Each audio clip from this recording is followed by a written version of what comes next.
Joining me now is former Virginia Governor Tim Kaine, chairman of the Democratic National Committee. Good to see you. Good morning. Hey, Chris. Thanks. Glad to be with you. The New York Times this morning details how candidates all across the country are bringing the Gulf into their campaigns, whether they live in the Gulf or not. They call it, and I'm quoting here, a Rorschach test in which each of the opposing sides sees proof of the larger narrative. Where do you see the larger narrative in terms of the upcoming campaigns? Well, I think the clear issue, Chris, is the distinction that this draws between the two parties.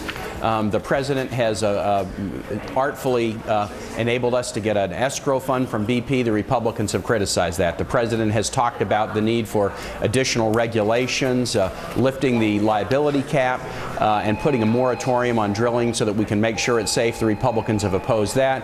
And the president is proposing, let's finally do something about a comprehensive energy and climate bill that's been talked about since President Nixon was in office. The Republicans have opposed that. So I think there is a clear distinction between the parties on this issue. One is trying to solve problems. The other is apologizing to BP for troubling them about this environmental catastrophe. Well, I think the Republicans would argue that it was a very small number of people, maybe you could say one person in particular, who made an apology, and most of the others who drew back from that. They would say that the administration was in fact slow to respond, that the things that are getting in place should have been there by now, and expressing concerns, frankly, about whether enough has been done to prepare for what we're about to see, which is hurricane season hitting the Gulf. Do they have some legitimate questions? Chris, I really don't think they do. In fact, the lead Republican in the House, John Boehner, yesterday in an interview with the Pittsburgh newspaper, said, in fact, that the White House had overreacted to the BP spill, questioning the escrow fund, questioning some of the other activities of the White House.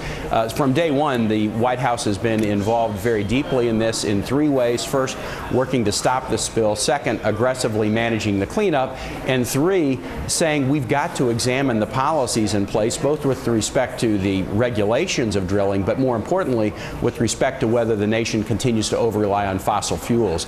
That's what the Democratic Party is doing behind the leadership of the president, and that's what the Republicans are trying to stop at every turn. Are both parties at risk here, do you think? Is there a chance that you can overstep? Because my read of the situation, I'm guessing yours is too, is that the American people are just saying, quit with the politics, plug this gushing oil, do something already, quit sniping at each other. I think there is a risk, but there is also an opportunity, and it's exactly the one that you mentioned, Chris. And I think the president, by pulling in bipartisan leadership yesterday into the White House to talk about it, is looking for that opportunity.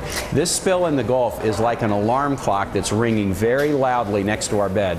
Again, it was President Nixon who said, we're relying too much on foreign oil. We have to do something to change our energy future. And presidents since then have talked about it, but it's been an issue that has always kicked down the road to the next administration.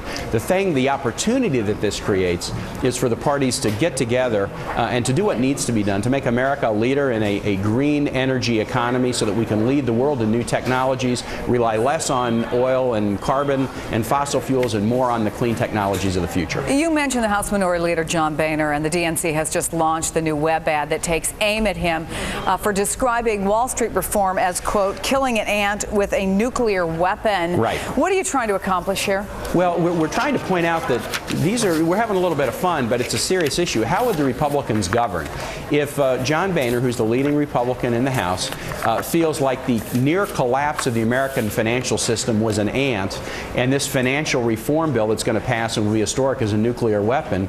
I just don't know how somebody could describe the near collapse of the financial system as such a minor matter.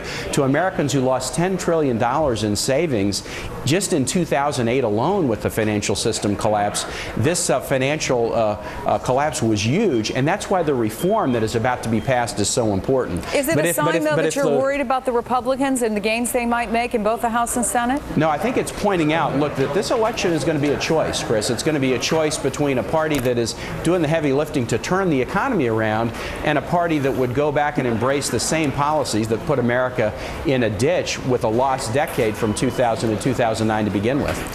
DNC Chairman Tim Kaine, it's good to talk to you. Thanks for coming in. You bet, Chris.